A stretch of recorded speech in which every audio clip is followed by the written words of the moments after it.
Break के बाद एक बार फिर से आपको खुशामदीद कहेंगे 92 न्यूज़ की ये इलेक्शन ट्रांसमिशन और इलेक्शन हेडक्वार्टर से बराह रास्त आप देख रहे हैं। हमारा पैनल हमारे साथ मौजूद है।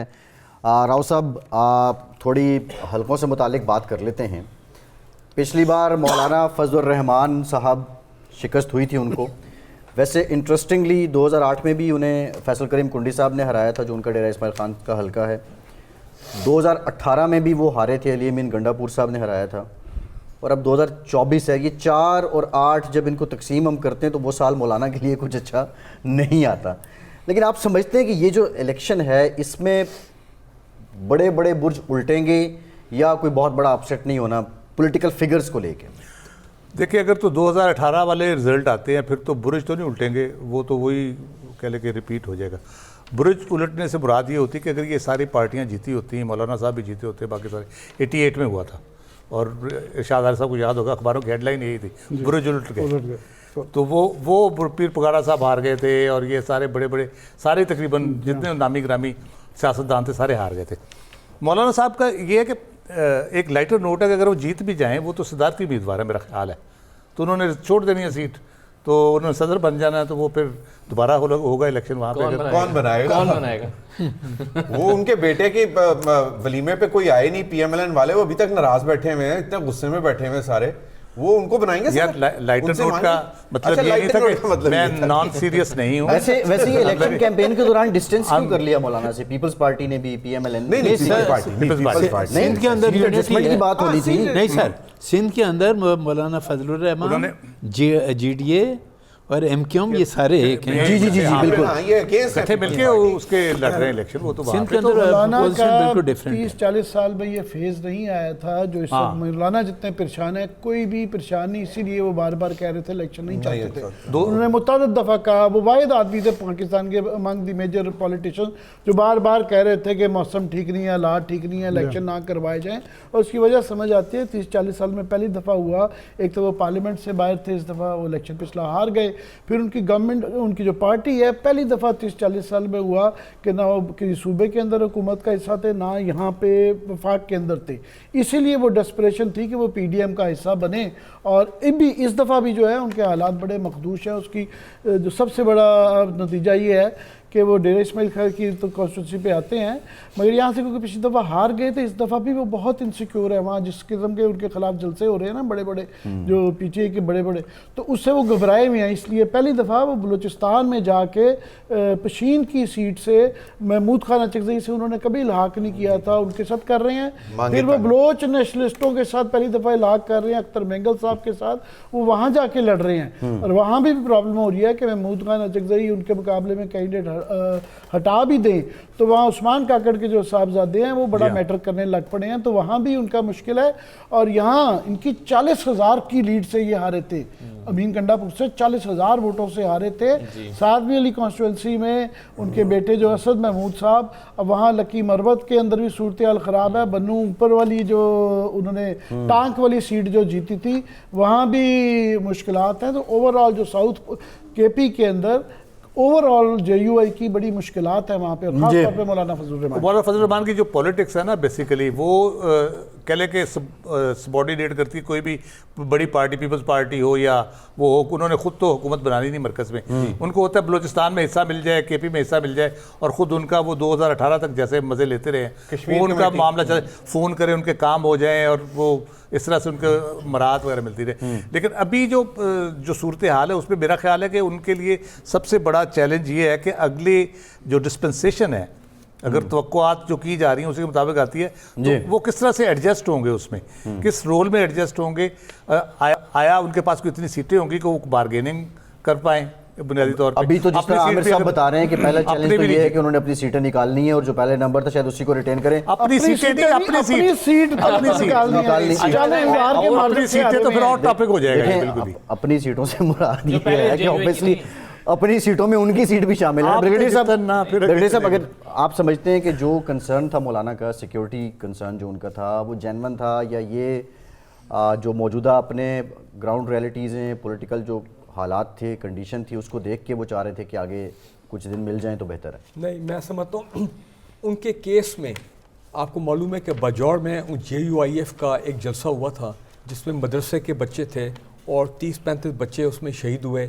इनके अपने काफ़ी लोग जो हैं, ये आज से कुछ 2-3 महीने पहले जो बजौड़ में हुआ था, मैं समझता हूँ दैट वाज द अब्दुल्ला साहब पे भी अटैक जी हुआ था। फिर उसका हमदुल्ला साहब के पास भी हुआ। अब इनके एक और लीडर हैं, उनका मेरा ख्याल है, मैं नाम भूल रहा हूँ, उनके ऊपर भी बलूचिस्तान पे हमला हुआ। So he has been a target, a genuine target, इसमें कोई शक वाली बात नहीं है।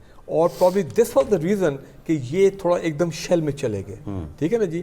और आपने देखा कि फिर ये फाटा ही से हमारे जो भाई हैं उनकी 3 दफ़ा रेजोल्यूशन भी आई, जिसमें उन्होंने यहाँ तक कहा कि हम नहीं चाहते कि हमारे जो मोहतरम लीडर्स हैं वो हमसे बिछड़ जाएं सिर्फ कि for the sake of election के इलेक्शन टाइम पे हो जाए जी। सो दूसरी बात ये है, कीप इन माइंड कि अब हमारे काफ़ी leaders they are ageing now, इनको हम 1980 से देख रहे हैं, may be earlier than that, ठीक है। अब इन तब की जो सेकंड जनरेशन है, अब they are young, they are energetic और वो ज़्यादा एक्टिव हैं।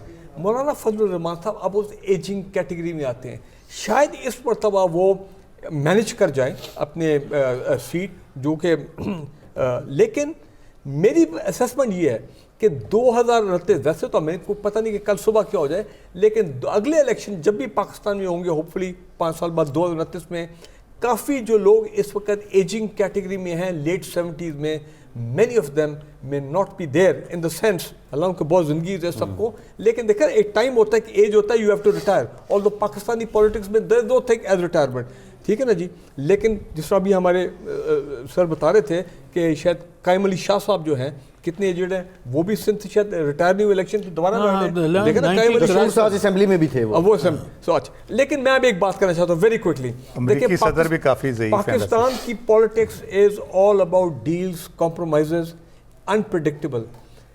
ये आप कह सकते हैं कि ये सिनेरियो हो सकते हैं, पीडीएम लेड गवर्नमेंट हो, कोलिशन हो सकती है विद नवाज शरीफ और Shahbaz Sharif as the prime minister, Peoples Party independent opposition में हों। दूसरा Peoples Party led coalition with the independents और पीएमएलएन दी ऑपोजिशन। और आपको मालूम है कि अब ये भी कहा जा रहा है अगर पीपल्स पार्टी और पीएमएलएन ने जो एक दूसरे पे गोलाबारी की है पिछले 5 हफ्ते में, जिसमें लोग काफ़ी हैरान रहे कि यार ये तो अभी पीडीएम में सारे इकट्ठे बैठे हुए थे, उधर मौज मेला चल रहा था, ये एकदम क्या हुआ। अगर ये फिक्स्ड नहीं था और ये जेन्युइन था, ठीक है, ये सॉरी मैं कहूँ कि ये जेन्युइन था और तो पीडीएम 2 के arrangement I don't rule it out कि दे गो बैक कि जी हालात का कि मुल्क में हालात का तकाज़ा ये है। ये एक और डिबेट है असद साहब, एंड द इंडिपेंडेंट बिल्कुल ठीक है, ये एक और डिबेट है। अब मखलूत गवर्नमेंट आती है, वो कैसी होगी, 16 माह जैसी होगी या कोई जानदार होगी, ये एक अलग बात है। लेकिन असद साहब, लाहौर की अगर हम बात करें, NA 1 to 7 की हम बात करें, आपके एनालिसिस क्या हैं, किसकी पोजीशन यहाँ पे तगड़ी है? और आप गालिबन बात कर रहे थे ब्रेक से पहले कि नवाज शरीफ साहब अगर लाहौर से हार जाएं तो बहुत मुश्किल हो जाएगा, लेकिन अगर बिलावल साहब जीत जाए NA 127 तो वो कितना बड़ा सेटबैक होगा पीएमएल के लिए? अगर आप मुझे इजाज़त दें तो 1 मिनट में ज़रा मौलाना पर बात करना चाह रहा था, जो भी बात हो रही थी। देखें, खैबर पख्तूनख्वा में मौलाना के जो स्ट्रॉन्ग होल्ड्स हैं, जहाँ जहाँ पर थे, कुर्रम में उनकी अच्छी प्रेजेंस थी, पिछले इलेक्शन के रिजल्ट हम देखें, अगर जहाँ वो जीते थे या जहाँ वो पर नंबर 2 रहे थे। मर्दान में उनके बेहतर रिजल्ट था, साउथ वज़ीरिस्तान में था, टांक में है, यहाँ खुद पेशावर में उनको वोट मिलता था। लेकिन अब आप देखें तो इस वक्त खुद असद महमूद जो उनके साहबजादे हैं, वो एक सीट छोड़कर बाकी सब जगहों पर वो सिर्फ होप कर रहे हैं कि वो जीत पाएँ। यानी 2-3 जगहों पर कोहिस्तान में चलें, एक अच्छा मुकाबला वो कर सकते हैं, साउथ वज़ीरिस्तान में थोड़ा सा फाइट में हैं, कुर्रम में थोड़ा सा हैं। इसके अलावा मौलाना फजलुर रहमान और वो जो एजिंग फैक्टर की बात कर रहे थे ना, मौलाना कासिम मर्दान से लड़ते थे, बड़ा अच्छा टफ टाइम उन्होंने दिया था पिछली मरतबा अली मोहम्मद खान को, 2000 वोटों से अली मोहम्मद खान जीत पाए थे। अब वो बहुत बुजुर्ग हो गए, इलेक्शन ही नहीं लड़ रहे, उनकी जगह पर जो आए हैं उनकी पोजीशन वो नहीं है। तो आहिस्ता आहिस्ता JUI के लोग बहुत बुजुर्ग भी होते जा रहे हैं और फिर पॉलिटिकल सिचुएशन की वजह से भी बहुत फर्क पड़ा है। तो ये जो 6-7 मैंने आपको इनके एरियाज बताया जहाँ पर मौलाना एग्जिस्ट कर रहे थे, इस मरतबा उनको भी वहाँ पर बड़ा सीरियस चैलेंज है और ये महदूद होकर रह गया मेरे इलेक्शन में इस मरतबा टांक में किसी हद तक और वज़ीरिस्तान में किसी हद तक और साथ में कोहिस्तान में। ये तो मौलाना फजलुर रहमान का है, बाकी के बलूचिस्तान के मामला अलग हैं।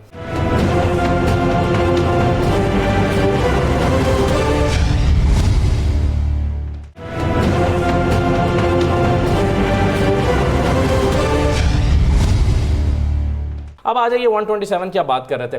127 जो है, देखिए यहाँ पर अब मुकाबला जो बन रहा है, जो हम ग्राउंड से आज ही मैं वहाँ की रिपोर्ट ले रहा था, तो वो बिलावल और ज़हीर अब्बास खोखर के दरमियान बन रहा है। और अता तारड़ साहब को बहुत ही सीरियस चैलेंजेस का सामना है। उसकी वजह देखें ना आप, वजह क्या है? शाइस्ता परवेज़ मलिक साहब का हल्का था, शाइस्ता परवेज़ मलिक साहब आप पिछली मरतबा बाई इलेक्शन वहाँ से जीती। अली परवेज़ मलिक कहीं से इलेक्शन ही नहीं लड़ रहे, उनको सीट ही नहीं मिल रही। अब देखिए जो इलेक्शन लड़ती हैं ना जो फैमिलीज, उनका एक माइंडसेट होता है, अगर वहाँ से कोई और आकर जीत जाए तो वो हमेशा के लिए उनको खतरा पड़ जाता है कि अपने आप वो वैनिश हो सकते हैं कभी भी। ये देखिए अलीम खान को और ओन चौधरी को क्यों शहबाज शरीफ साहब ने कल कहा है कि हम तो उन्हें सपोर्ट नहीं कर रहे।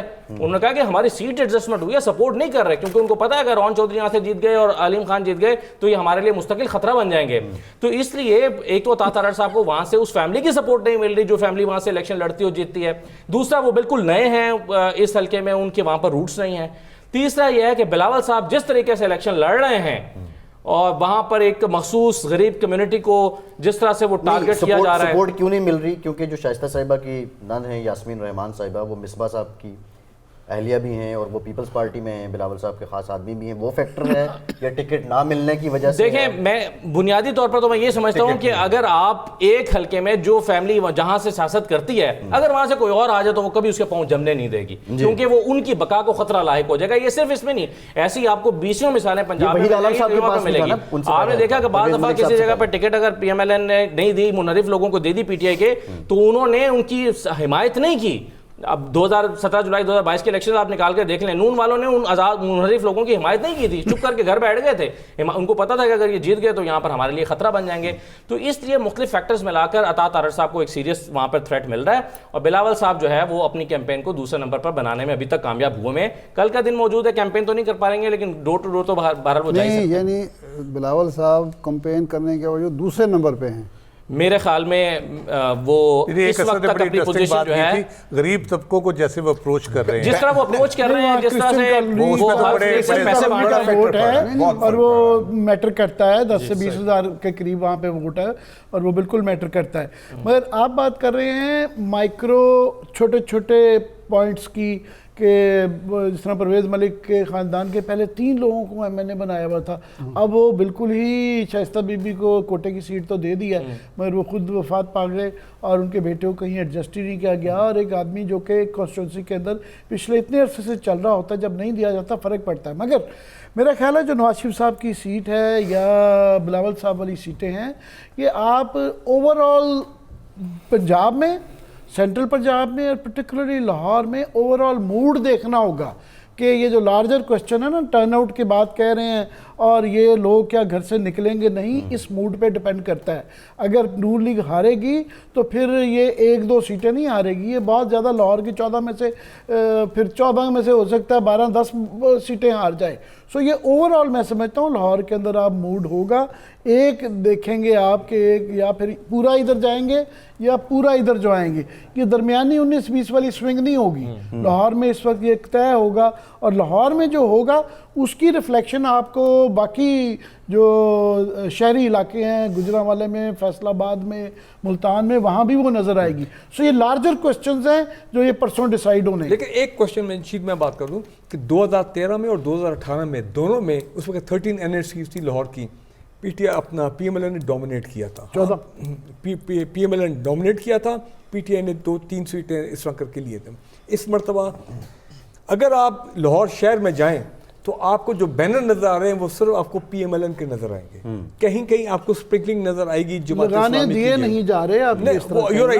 तो अगर बैनर्स के ऊपर आप जाएं तो उससे जो पॉपुलैरिटी एक तासुर दिया जा रहा है वो ऑब्वियसली PMLN का है कि बाकी एवरीबडी इज आउट। मैं अभी भी एक्सपेक्ट कर रहा हूँ कि इन हालात में गालिबन PMLN जो है ये इंडिपेंडेंट डेंट करेंगे इंडिपेंडेंट 3-4 में नहीं डोमिनेट करेंगे लाहौर में दोबारा। ये नहीं आपकी क्या है? इस वक्त ब्रिगेड साहब 50% से ज्यादा सीट्स पर ना सर्वेज में लाहौर में PTI या उनके आजाद उम्मीदवार जो हैं वो लीड कर रहे हैं। अयाज सादिक समेत और राना मुबशर समेत सीटें फंसी हुई हैं लाहौर में। बहरहाल जमीर साहब आप क्या समझते हैं? NA 1 to 7 के हवाले से ओवरऑल लाहौर में डोमिनेट कौन करेगा? देखिए, डोमिनेट तो जो बैलेट बॉक्स में से निकलेगा वही करेगा।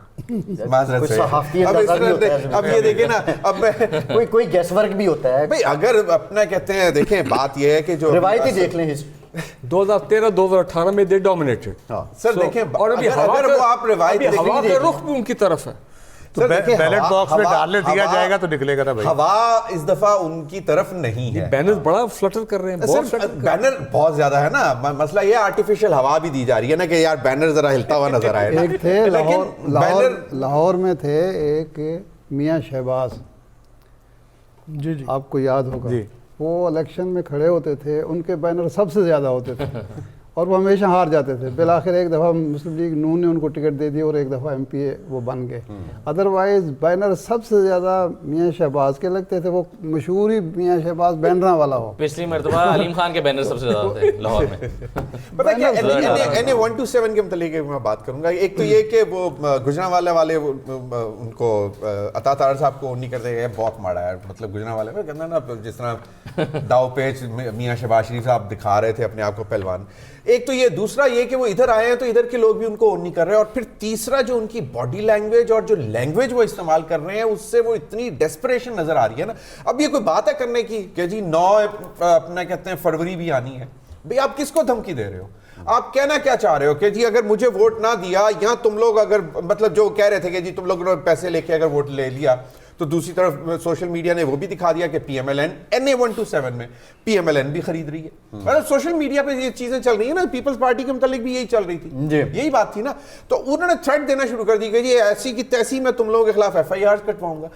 लोग जो है ना इस वक्त इस चीज को बुरा मानते हैं। और दूसरा जो आमिर ने भी बात की है, NA 127 में इस वक्त जो क्रिश्चियन जो कम्युनिटी है ना, वो एक इस वक्त जो है ना वो डिसाइसिव रोल प्ले करने में है, एक्टिव है। नहीं, वो तो बहुत से फैक्टर्स हैं, सिर्फ क्रिश्चियन कम्युनिटी नहीं है, अवामी तहरीक भी अवामी वहाँ पे है। अवामी तहरीक जो है। है वो कम्युनिटी हमेशा पीपल्स पार्टी के हमेशा साथ से होती है। People's Party। ट्रेडिशनली पिछली दफा जब ज़िमनी इलेक्शन हुए थे तो जो 34,000 साहब थे, लेकिन उसमें 33,000 PTI नहीं थी ना सर, उसमें जमशेद चीमा नहीं लड़ पाए थे, ये भी फैक्टर है। नहीं, मैं वैसे उनका जो वोट था सिर्फ लाहौर में उसी एक आदमी ने ये 34,000 वोट लिया था 30 उन्होंने। साल से तो फिर एक ज्यादा चीज वोट और लिया। कंफर्म हो जाती है कि ले- जहां पे PTI अगर नहीं मैटर करती तो वो वोट वापस पीपल्स नहीं, पार्टी लेकिन को जाता है। उसमें बड़ा फैक्टर अगर जमशेद चीमा इलेक्शन लड़ पाते हैं तो शायद फिर इतना बड़ा वोट वो ना ले वो पाते। ना होते। मैं अर्ज कर रहा हूँ ना कि जो ये कम्युनिटी है ना, ये हमेशा पीपल्स पार्टी के हक में होती जी। है और रिवायती से एक हुआ है। हाँ, भुट्टो साहब के ज़माने से वहाँ पर एक 70 से उनके हम वो है, देख रहे हैं। रूट्स हैं। हैरानकुन बात, जमीयत अहले हदीस है जो कि पीपल्स पार्टी को वहाँ पे सपोर्ट अच्छा, कर दीगर चौधरी दीगर भी सरवर तो भी बताते हैं फिक्र में तो चौधरी सरवर पूरे पाकिस्तान में सपोर्ट कर रहे हैं। साजिद भी सर बिलावल को कहते बताऊंगा यार। वैसे लाहौर की पॉलिटिक्स में, वैसे तुम्हारे पॉलिटिकल कल्चर में पैसा तो बहुत चलता है, इसमें कोई अमूमन बिहाइंड द सीन होता है। इस दफा बड़ा ओपनली हमने देखा है, जनाब कमाल होगी, स्टेज से बंडल्स फेंके जा रहे हैं पैसों के। I never seen this thing before. वैसे बारात का मंजर हमारे लग रहा है। हमारे बारातों के ऊपर चीजें फेंकी जाती हैं, लेकिन वो तो वेले कराएंगे ना। चलो, गरीब आदमी ये की वजह इंटरेस्टिंग है ना, अगर बंदे को आप बुला आगे के सुने। रजिस्टर पे नाम लिख के पैसे पकड़ा रहे हैं तो जुर्म है। वैसे आप फेंक दो वेले कराने में क्या उसके बाद यार वोटर है भाई, वो गरीब आदमी- मेला नहीं होती है, मतलब फैसले लेकिन क्या सुने कर जी, रहे हैं यार। उसके गरीब बाद आदमी बाकायदा- को मदद हो रही है। आप बरतानिया की डेमोक्रेसी में गरीब आदमी उसके है। अलावा अब शादियों में भी 5,000 फेंकने छोड़ दिए रुपीस लोगों के ने। नोट्स जो है वो दिए जा रहे हैं और वगैरह जो भी है। और तीसरी चीज, अब तो वो चेक और बैंक ड्राफ्ट दिखाए जा रहे हैं कि लोग बैंक के बाहर लाइनों में खड़े हुए हैं और क्या जनाब 5,000 का। So the rate has gone up. सही। लेकिन अभी भी कम इन्फ्लेशन के हवाले से ये ज्यादा होना चाहिए था, ऑन अ लाइट टोन। अच्छा, एक ब्रेक लेते हैं। ब्रेक के बाद मैं यासीन साहब से जानूंगा। यासीन साहब, अगेन जब ये ऑप्टिक्स आते हैं, कहीं पैसे वेलें कराई जा रही हैं, कहीं पैसे दिए जा रहे हैं, तो इलेक्शन होने के बाद बिलखुसूस जो हम बात करते हैं ट्रांसपेरेंसी की, शफाफियत की, वो कितना बड़ा फैक्टर है और उससे मुताल्लिक क्या राय कायम होती है? ब्रेक के बाद बात करते हैं।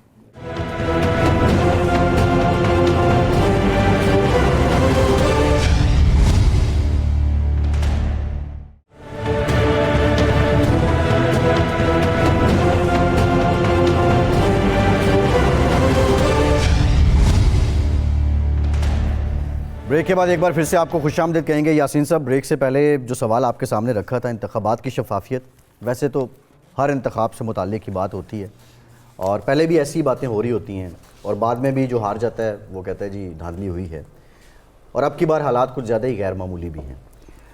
लेकिन ग्रेजुअली ये इंतखाबात जो हो रहे हैं पाकिस्तान में, ये जो प्रोसेस चल रहा है, आप समझ रहे हैं कि ये बेहतर होता जा रहा है दिन ब दिन? अगले इंतखाबात में हम थोड़े और शायद बेहतर हो जाएंगे या मैच्योर हो जाएंगे, या फिर पीछे ही जा रहे हैं? सर, मैं आपके सवाल जो का जवाब से पहले स्टूडेंट था जब 71 के इलेक्शन हुए, फेयर इलेक्शन कराए ना 71 में, मुजीबर रहमान 186 सीटें ले गया, भट्टो साहब 85 लिए। आपने मुजीबर रहमान को इक़्तिदार तो नहीं दिया ना, दे देते तो शायद पाकिस्तान नहीं टूटता। अब जिस इलेक्शन के हवाले से आप बात कर रहे हैं, क्या एक आम आदमी, मेरा जैसा आदमी, कौमी या सूबाई असम्बली का इलेक्शन लड़ सकता है? लड़ेगा वही जो 4 पैसे खर्च करने की पोजीशन में होगा। हर इलेक्शन पैसा मांगता है। मामूली से बैनर वगैरह ही बनाए तो लाखों रुपया उसी में निकल जाता है।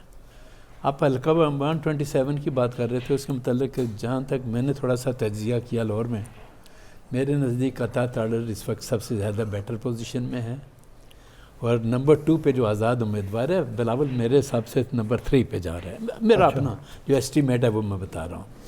लेकिन जैसे सवाल आपने किया, सवाल ये पैदा होता है कि कोई भी इलेक्शन कमीशन ऑफ पाकिस्तान साफ कहता है कि आपने इतने अखराजात करने हैं, और इलेक्शन ख़त्म होने के बाद जब कैंडिडेट से अखराजात मांगे जाते हैं तो वो करोड़ों में चले जाते हैं। तो आप कौन से एक्शन ले लेते हैं किसी के खिलाफ? अब रह गया मामला इलेक्शन के फ्री एंड फेयर का, तो मेरे नज़दीक आइनी एतबार से election commission of Pakistan free and fair election कराने का ज़िम्मेदार है, उसको कराना है। लेकिन फॉर एग्ज़ाम्पल इलेक्शन कमीशन की अपनी कोई फोर्स तो नहीं है ना, उसको एग्जेक्टिव की सपोर्ट तो चाहिए ना। अगर executive election commission of Pakistan को वो सपोर्ट नहीं देता जो फ्री एंड फेयर इलेक्शन कराने की रिक्वायरमेंट है, तो फिर आप इलेक्शन कमीशन को कहेंगे जिसने बेईमानी कर दी, इलेक्शन गलत करा गया। वो तो एक जो रिक्वायरमेंट है, इससे पहले जुडिशरी के लोग होते थे। फर्स्ट टाइम उस वक्त के चीफ जस्टिस ने कह दिया कि जुडिशरी का स्टाफ हम आपको देने के लिए तैयार नहीं। इस दफ़ा जुडिशरी का कोई स्टाफ नहीं है इलेक्शन में, जितने भी हैं गवर्नमेंट लेवल के लोगों को डिस्ट्रिक्ट आरओ और ये बनाया गया, वो लोग इलेक्शन करा रहे हैं। तो ये जब हम खुद एडमिट करते हैं कि कानून की रिक्वायरमेंट यह है कि फ्री एंड फेयर इलेक्शन कराएं, 71 के बाद मुझे इतना बता दें कि कौन सा इलेक्शन फ्री एंड फेयर था आज दिन तक, एक 71 को छोड़ के। तो कहीं ना कहीं आजकल तो कैंडिडेट सबसे ज़्यादा खुद धांधली करता है। अच्छा, ये ब्रीफली बता दें कि ये जो अखराजात की आपने मिसाल दी है, ये खिलाफ कानून है या खिलाफ रिवायत है? ये नहीं सर, खिलाफ कानून है, क्योंकि इलेक्शन कमीशन ने एक लिमिट रखी हुई है। तो फिर इलेक्शन कमीशन उस पर एक्शन क्यों नहीं लेता? जीतने के बाद कोई मैंने यही बात कही कि अगर वो उससे ज़्यादा अमाउंट खर्च करता है, वो जीत भी जाता है, तो उसके बाद कार्रवाई होनी चाहिए ना। मैं कहता हूँ इलेक्शन कमीशन को कार्रवाई करनी चाहिए, लेकिन वो स्टेटमेंट ही कैंडिडेट ऐसे देता है जो उतने अखराजात बताता ही नहीं है, कहता मैंने इतने खर्च किए, हालांकि उसने करोड़ों। अच्छा, बिल्कुल ठीक है। एक कॉन्स्टिट्यूंसी डिस्कस कर लेते हैं। मेरे शाह साहब आपकी तरफ भी आऊँगा, लेकिन आमिर साहब, उमर अयूब साहब हरीपुर से, हज़ारा से, और जो पिछला इनका इलेक्शन था वो बड़ा इंटरेस्टिंग था। 1,73,125 इनके वोट थे, और इनके मुकाबले में बाबर नवाज़ खान PMLN के थे और उनके 1,33,158 थे। और 2013 में उमर अयूब साहब PMLN में थे और 1,17,589, और इनके मुकाबले में राजा आमिर ज़मान साहब थे, वो PTI में थे और उनके वोट थे 1,17,045। खैर ये इनका एक्सचेंज भी हुआ, जब वो PTI में गए तो ये PMLN में और ये PTI। अब की बार आप क्या समझते हैं कि कितना चैलेंजिंग है उमर अयूब के लिए, क्योंकि वो मंजर पे भी नहीं है इसमें? ये पूरी हज़ारा बेल्ट जो है, 2 सीटें अब पिछली दफ़ा नून लीग के पास सिर्फ रह गई थी। एक सीट जो मानसेरा तोरगर वाली है उस पर नवाज शरीफ साहब खुद खड़े हुए हैं, दूसरी एक सीट पे उनका 2 सीटें थी। ओवरऑल जो है सारी हज़ारा बेल्ट जो है वो PTI टेक ओवर कर चुकी हुई है। और मगर इस दफ़ा आपने जो दूसरा सानवी जो सवाल था ना कि इन हालात में जबकि वो वहाँ पे मौजूद नहीं हैं, तो ये सारा इलेक्शन जो है आज हर कॉन्स्टिट्यूंसी के मतलब बात करनी पड़ती है। 127 के मतलब भी हर कॉन्स्टिट्यूंसी के साथ ये एक साथ में एडिड जुमला लगाना पड़ता है कि अंडर दी सर्कमस्टांसेस कि क्या हालात होंगे उस दिन का। ये सारा कुछ 8 फरवरी को है। काफ़ी सारी इस तरह की चीज़ें जो अभी क्लियर नहीं है कि उस दिन क्या माहौल बनेगा। ये मगर ये ज़रूर है कि जो भी माहौल बन जाए, आसान होता है 5 से 10 हज़ार वोट का इधर उधर करना, जहाँ 40-40 हज़ार वोटों का मार्जिन है वो बहुत ज़्यादा मुश्किल भी हो जाता है और कई दफ़ा नामुमकिन भी हो जाता है। सो ये अभी देखना होगा कि क्या टर्नआउट रहता है और क्या वो हालात रहते हैं। अगर वो अदरवाइज़ तो केपी में अगर देखें तो जो भी आपको वहाँ पे जो ऑप्टिक्स आ रही हैं वहाँ से, बाकी पाकिस्तान में पंजाब के अंदर आसान है लोगों को दबाना दबूना, मगर केपी में ज़रा मुश्किल है। वहाँ ज़रा बॉल गेम डिफरेंट है, वो एक हसास सूबा है, उसकी सेंसिटिविटीज़ है, वहाँ चादर और चार दीवारी का तकद्दुस जो है हमारे मुकाबले में ज़्यादा किया जाता है। इंतज़ामिया भी जवाब दे देती है, वो भी कहती है कि जनाब लोग पर्सनल दुश्मनी रख लेते हैं। सो इसलिए केपी एक बड़ा क्वेश्चन है और केपी के अंदर हालांकि हज़ारा बेल्ट है मगर वहाँ भी ये कल्चरली जो है सकाफती तौर पे ज़रा डिफरेंट है। तो ये देखना होगा। मैं समझता हूँ अगर इन एन आइडियल सिचुएशन तो ऑफ कोर्स उमर अयूब बहुत उसमें है मगर आइडियल है नहीं है।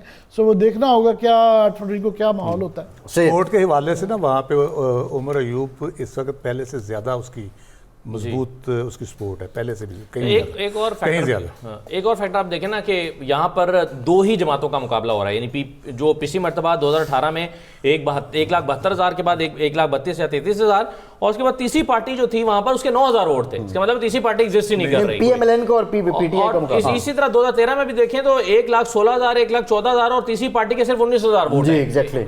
तो इसका मतलब है कि मुकाबला 2 लोगों के दरमियान असल में ये खानदानों का भी मुकाबला है। एक तरफ अयूब फैमिली है, दूसरी तरफ जमान फैमिली है। बाबर नवाज खान ने पिछली मरतबा 40,000 वोट अच्छा लिया लेकिन 40,000 वोटों के फर्क से ले रहे हैं, हार रहे हैं। तो इस मरतबा जैसे राव साहब कहते हैं मैं इत्तफाक करता हूँ कि उनकी पोजीशन इस मरतबा और बेहतर। केपी में ये सूरत हाल सारे केपी में है कि तमाम पार्टी जो है वहाँ 5 वे 6 वे भी 6 पार्टियां भी हैं मगर तमाम जगह हर पार्टी की पॉकेट है। जिस तरह JUI की हमने जिक्र किया कि फाटा के अंदर और साउथ केपी के अंदर डेरा इस्माइल खाना के इलाके में है, उस तरह 4 सदा के अंदर जो है ANP शेरपाव वगैरह आ जाते हैं, जमात इस्लामी दीर में आ जाते, मगर वाहिद चाहे वो अपने निशान से नहीं लड़ रहे PTI मगर एक वो वाहिद पार्टी है जो ऑल ओवर केपी है। सो इसलिए केपी में जो आप 2 कह रहे हैं ना कि हज़ारा हर जगह इसीलिए वहाँ पे 35 सीटें बताई जा रही है कि PTI जीतेगी और 7 दूसरे जीतेंगे, जबकि मेरा ख्याल ये है कि वहाँ पे बिल्कुल ही क्लीन स्वीप PTI नहीं इंडिपेंडेंट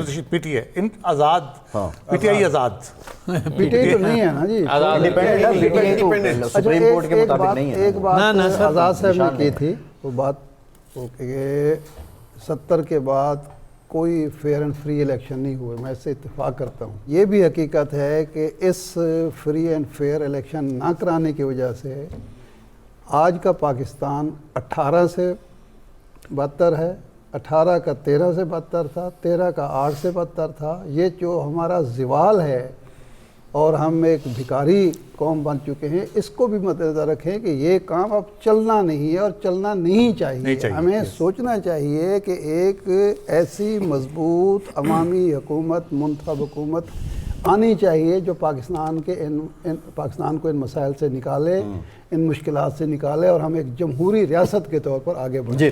मैं इंडिपेंडेंट का और ऐड कर दूं, आज़ाद साहब ने बड़ी अच्छी वो बात की थी कि ये आज़ाद लोग जो हैं ये किधर जाएंगे। अभी ये सलमान अकरम राजा की पिटीशन जो है सुप्रीम कोर्ट में चल रही है, नहीं हाई कोर्ट से जो है ये सुप्रीम कोर्ट में इलेक्शन कमीशन में गए थे, उन्होंने कहा इलेक्शन कमीशन में जाएं तो अब सुप्रीम कोर्ट में चले गए हैं। सो ये देखें 1-2 दिन में ये फैसला हो सकता है। इस बात का भी इम्कान हो सकता है कि पहले ही ये जो लड़ाई मारकुटाई जो हो रही है, सारे जो हम अफरूजे लड़ा रहे हैं कि इधर जाएंगे इधर जाएंगे, उनकी PTI भी उनकी सबसे ऑब्वियस चॉइस होती है, उनका सुप्रीम कोर्ट कुछ नहीं कर सकता। इसमें सबसे इंटरेस्टिंग एक दिन बाकी है आपके पास। बड़ा इंटरेस्टिंग क्वेश्चन इसमें यह है कि जो रिक्वायरमेंट है लॉ की, इंडिपेंडेंट इलेक्ट होने के बाद 3 दिन के अंदर पार्टी ज्वाइन करनी है, वो 3 दिन अगर गुजर जाते हैं और वो पार्टी ज्वाइन नहीं करते तो वो इंडिपेंडेंट, तो फिर क्या तमाशा होगा असेंबली के अंदर।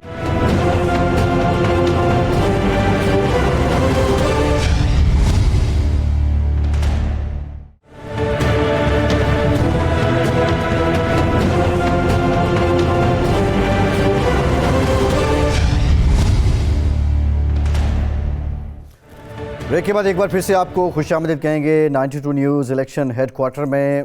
ज़मीर साहब मैं आपकी तरफ आऊँगा लेकिन उससे पहले इरशाद साहब कुछ ऐड करना चाह रहे हैं।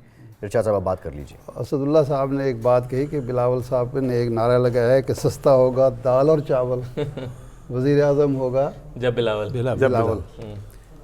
इस पर मुझे याद आ गया कि फारूक लिगारी साहब सदर थे, वो अपने इलाके में गए चोटी ज़ेरीन में, और उन्होंने वहाँ तकरीर की। उन्होंने कहा कि जी हमने ऑस्ट्रेलिया से एक ख़ास किस्म का बीज मंगवाया है, वो हेलीकॉप्टर के ज़रिए, जहाज़ों के ज़रिए हम वहाँ पहाड़ों पे गिराएंगे, वो वहाँ झाड़ियाँ पैदा होंगी तो आपकी बकरियाँ खाएंगी।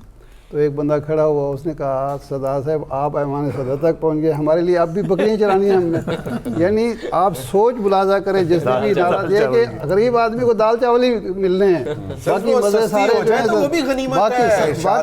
नहीं सर, आजकल वो भी मुश्किल है। नहीं, मुझे ये बताएं दुनिया के किस मुल्क में ये कैंपेन होती है कि हम आपको दाल चावल खिलाएंगे? वहाँ बेहतर ज़िंदगी के लिए, बेहतर मेयारे ज़िंदगी की कैंपेन होती है कि जी हम आपको अपने बराबर लाएंगे, सस्ता करेंगे दाल चावल। वज़ीर आज़म बिलावल अच्छा, सस्ता मेरा करेंगे। ज़मीर साहब आपसे सवाल है, ज़मीर साहब आपसे सवाल ये है कि यहाँ बात हो रही थी कि ये जो आज़ाद होंगे इनके पास टाइम होगा और ये अपना डिसीजन भी कर सकते हैं पार्टी बदलने का, और आमिर साहब ने रेफरेंस दिया कि एक पिटीशन भी जो है वो सुप्रीम कोर्ट में है सलमान अकरम राजा साहब की। बहरहाल जो अदालत का हुक्म आएगा वो तो फिर मानना ही पड़ेगा। लेकिन मेरा सवाल ये है कि अगर हम पीटीआई की रिवायत को देखें, साल डेढ़ पहले तक इनकी जो दूसरे दर्जे की क़यादत भी थी, उनके बयानात से भी लगता था कि वक्त के टीपू सुल्तान यही हैं, अड़ इन्होंने ही जाना है, कला इन्होंने ही फतह करना है। लेकिन जब वक्त आया तो उसके आहिस्ता आहिस्ता वो लोग बिखरते गए, आगे पीछे होते गए, कोई दो राय नहीं, प्रेशर भी था। आप क्या समझते हैं इस रिवायत को देखते हुए, ये आज़ाद रुकेंगे, पार्टी के साथ खड़े होंगे या फिर कहीं और?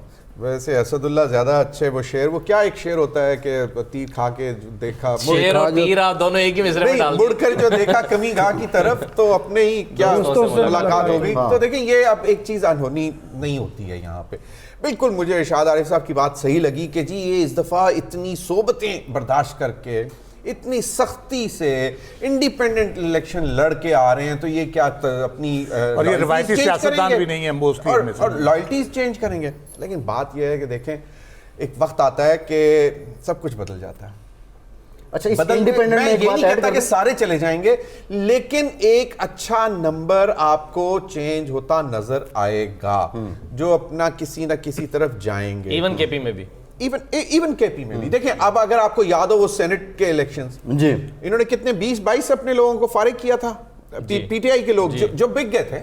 नहीं वो पहले केपी इलेक्शन थे पिछले वाले, नहीं सुबह सूबाई असेंबली सेनेट में वोट बेचे थे, सेनेट में भी हुआ था, और सूबाई असेंबली के अरकान ने सेनेट में वोट बेचे थे सेनेट के इलेक्शन में, उनको किया था, एमपीएस को फारिग किया था ना। तो भाई बिके ही थे ना।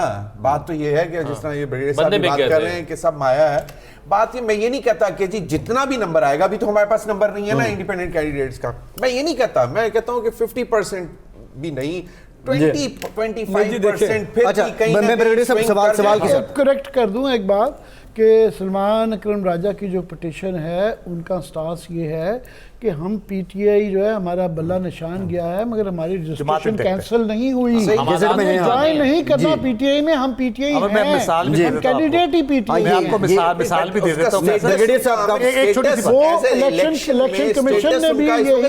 इलेक्शन कमीशन ने भी यही कहा है, मगर वो एंडोर्समेंट चाह रहे हैं कि इस पे कोई तशरीह की लड़ाई ना हो, अदालत की मोहर लगवाना चाह रहे हैं। मैं बताता हूँ, अंग्रेज को आप थोड़ा सा क्रेडिट दिया करें। उसने एक मुहावरा बनाया, मनी मेक्स द मेयर गो, ठीक है ना जी। पाकिस्तान की पॉलिटिक्स में अब ये खासकर ये मुख्तलिफ इलेक्शन में हमने 2 दहाइयों से देख रहे हैं कि ठीक ठाक, पहले तो लाखों में शायद अब करोड़ों में बात होती है। मेरी बात सुने, वोट ऑफ नो कॉन्फ्रेंस के याद आपको कैसा हमारा मीडिया एकदम इलेक्ट्रॉनिक मीडिया गया था एक खास हाउस में, हमारे सूबे के इस्लामाबाद में, सिंध हाउस में। उधर क्या हो रहा था, जो हमें जो बताया गया और जो हमारे एंकर ने जाके वहाँ पे दरियाफ्त किया। माय पॉइंट इज, मैं एक्सपेक्ट करता हूँ सम ऑफ दीज इंडिपेंडेंट अंग्रेज का एक मुहावरा, make hay while the sun shines, तो you never know some of them. अच्छा नहीं, मेरा एक सवाल है, केपीके की बात हुई, केपीके की बात हुई, राव साहब आपसे सवाल है, राव साहब से मेरा सवाल है, पहली बात यह है कि आप सब जितवा के बैठे हुए हैं कि इंडिपेंडेंट ही जीत रहे हैं। हम एक बात कर रहे हैं, उस पे बात कर रहे हैं। राव साहब आपसे सवाल ये है कि एक इंफॉर्मेशन ये भी है कि केपीके में बहुत से लोग इंडिपेंडेंट जो पीटीआई के नामजद हैं, उनकी किसी हद तक परवेज खटक साहब के साथ कमिटमेंट है, और वो जीतने के बाद परवेज खटक साहब को ज्वाइन प्रवेश खट्टर साहब खुद जीत रहे हैं पहले। अच्छा, ये भी है। एक बात मेरी देखें, इसमें एक क्लैरिटी मुझे कर दे कि ये एमएनए की बात कर रहे हैं, नहीं MP की बात कर रहे हैं? एमपीज की बात हो रही है, वज़ीर-ए-आला एमपीज की हद तक बात हो रही है, ठीक है। तो अब इसको भी तो आप बिल्कुल रूल आउट नहीं कर सकते। नहीं, वो देखे फिर वो बात वो उस डोमेन में चली जाती है, रेड लाइन जहाँ क्रॉस होती है कि वो उनको अगर तो कान से पकड़ के कहीं बिठा दिया गया तो हो सकता है पॉसिबल। यही तो मेरा सवाल है कि वो कौन से, नहीं, वो इतनी मुश्किल से जब जीत मैं के एक बात आएंगे। जो कर रहा था, मैं एक बात कर रहा था, आप ये चीज़ देखिए, जरदारी साहब का चाम विल प्ले। इसमें एक बड़ी इंपॉर्टेंट बात है, इंडिपेंडेंट में अपनी जगह पे शाहजाद साहब ने बड़ी अच्छी सही तौज़ीह की कि ये लोग इतनी सऊबतें बर्दाश्त करके अगर आ रहे हैं तो आ रहे हैं। और मैं ये कह रहा हूँ कि ये ट्रेडिशनल, इनमें मोस्टली ट्रेडिशनल पॉलिटिशियन नहीं है जिनको कि मेरी कॉन्स्टिट्यूंसी चली जाएगी, मैं नाम गया तो ये हो जाएगा, तो वो भी उनके फियर्स नहीं है, ठीक है। दूसरा जो इंडिपेंडेंट की सलमान राजा वाली बात है ना, मैं 2002 के इलेक्शन की आपको बात करता हूँ। ग्रुप बना पैट्रियट, पीपल्स पार्टी के टिकट पर इलेक्शन लड़े, पीपल्स पार्टी के निशान पे जीते, पैट्रियट ग्रुप बना, पार्टी रजिस्टर हुई पैट्रियट के नाम से और इलेक्शन कमीशन उसको रिकॉग्नाइज कर लिया। ये भी हुआ है पाकिस्तान में, जी। ठीक है। तो ये आज़ाद जीत के अगर वो पार्टी में जाते हैं या पार्टी में खड़े हो जाते हैं या पार्टी बना लेते हैं, अपनी पार्टी अलग बना लेते हैं, ये मौजूद है मिसाल, नई पार्टी बना के सही है। उसका नाम अच्छा, टाइम कम है, आखिर में कराची आमिर साहब आपसे ही। मैं एक सेकंड इसमें ऐड कर दूं कि इरशाद साहब ने बड़ी सही बात की है कि जो सियासतदान के लिए सबसे ज़्यादा अहम होती है उसकी सियासी बका। yes। और दृशक साहब के इन्होंने एग्जाम्पल दिया, परवेज़ इलाही साहब हैं, शाह महमूद कुरैशी साहब हैं, ये ट्रेडिशनली रवायती तौर पर ये हमेशा wrong side of the establishment कभी नहीं जाते थे, मगर पहली दफ़ा वो खड़े में हैं। और उसकी वजह ये भी है कि उनको नज़र आ रहा है कि इस दफ़ा चले नहीं तो अगली दफ़ा, और ये एक बहुत तासुर पाया जाता है कि ये जो भी निज़ाम बनाया जाएगा, अगर ये बहुत ज़ोर ज़बरदस्ती से बनाया जाएगा तो ये टिकेगा नहीं है, तो आगे भी तो सियासत होनी है ना। ठीक, बिल्कुल। NA 242 लेकिन हम उन इंडिपेंडेंट्स की बात कर कादिर मंसूर खेल साहब के रवायती सियासत और मुस्तफा कमाल साहब। हाँ, मैं मगर मुझे पहले जरा ये कमेंट कर लेने दें, अगर वक्त कम है तो फिर ये 42 कल कर दें। देखें, मैं ये अभी ये सारी किताबें आप खोल के बैठ जाना, जहाँ कांटेदार मुकाबले हैं ना, वो भी अगर मैं नून लीग के खाते में डाल दूँ ना, तो फिर भी 80 से 85 सीटों से ज़्यादा नून लीग अभी मुझे नज़र नहीं आ रही इस वक्त पेपर के ऊपर। अच्छा, दूसरी बात यह है कि अगर आज़ाद उम्मीदवार किसी भी सियासी जमात से ज़्यादा की तादाद में हो गए और वो सारे के सारे भी छोड़ के मुख्तलिफ सियासी जमातों में चले गए, तो ये बाकी सारी सियासी जमातों की शिकस्त है, और वो उस जमात की शिकस्त है जो उस जमात की जीत है कि जो इस वक्त बैलेट पेपर के ऊपर उसका निशान मौजूद ही नहीं है। अगर आज़ाद उम्मीदवार सबसे ज़्यादा तादाद में जीत जाते हैं, उसके बाद कोई भी हुकूमत बनाए उसकी क्या जी, ठीक है। अच्छा, रिजल्ट तो आ जाएगा ना कि कौन जीता है। 242 शहबाज शरीफ साहब ने वहाँ से मुस्तफ़ा कमाल साहब के हक़ में वो बैठे और बड़ी उस पर मीडिया पे चलता भी रहा। अब कादिर मंसूर खेल साहब के साथ उनका मुकाबला है, MQM का जो इंतखाबी इत्तेहाद है, और फिर वो इवन तो ये भी बात करते हैं कि हमें आईनी तरमीम की भी कमिटमेंट दी है मुस्लिम लीग नून ने। कराची की सियासत को आप क्या कैसे देख रहे हैं, क्योंकि लास्ट टाइम PTI ने वहाँ से बहुत मतलब लैंडस्लाइड विक्ट्री थी PTI की, वो सारा MQM को उन्होंने रिप्लेस किया। देखिए, कराची में तो बिल्कुल PTI के 2-4 बड़े नामों के अलावा बाकी लोग उस तरह से अभी कैंपेन कर भी नहीं पाए जो हम बाकी हल्कों में डिस्कस कर रहे हैं। लेकिन मेरा ख्याल है कि अभी सिचुएशन जो है ना, यहाँ पर MQM ने भी थोड़ा सा अपनी पोजीशन को बेहतर किया है, पीपल्स पार्टी भी थोड़ा सा गेन करने की कोशिश कर रही है, तो मेरा ख्याल है कुछ कहना अभी इस पे कब लज वक्त होगा। PTI के लिए बहरहाल अभी कराची बहुत आसान नहीं रहा चंद सीटों के अलावा। आमिर साहब, कल बिलावल साहब की रैली के बाद आपकी क्या राय है? पीपल्स पार्टी क्या रिवाइव कर रही है? नहीं, बिलावल साहब की रैली का भी इम्पैक्ट तो पड़ा होगा, मगर वो वेरी फैक्ट क्लियरिटी से नहीं लड़े, उनको ये डर था कि वो दोबारा ना वहाँ से हार जाएं। तो ये पीपल्स पार्टी का ओवरऑल जो है सिंध के अंदर और कराची के अंदर भी सेंडेंस पे हैं, पहले से बेहतर रहेगी। पहले 36 सीटें थी तो इस दफ़ा 2-4 बढ़ भी सकती हैं। 92 न्यूज़ इलेक्शन हेडक्वार्टर से फिलवक्त के लिए इतना ही।